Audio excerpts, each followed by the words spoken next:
The American Museum of Natural History in New York is home to millions of specimens of plants, animals, people, and the living world. Fitting, perhaps, the UN chose here for the Secretary General to deliver a special address on climate action he called a moment of truth. The truth is, the world is spewing emissions so fast that by 2030, a far higher temperature rise would be all but guaranteed.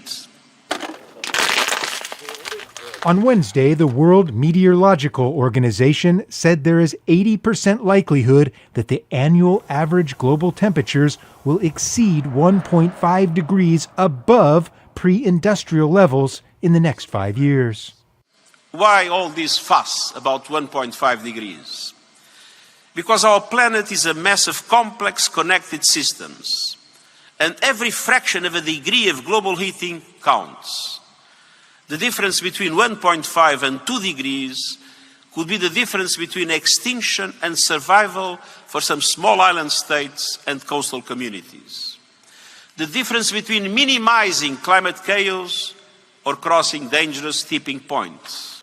Guterres has spoken often about the urgent need for climate action, but here were specifics, 33 different asks or policy recommendations.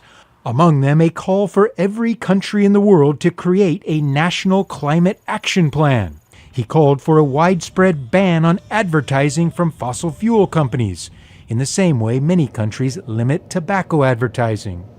But if Guterres wanted to see the challenges of getting local governments to implement his ambitious climate call to action, he didn't have to look very far. I have directed the MTA to indefinitely pause the program.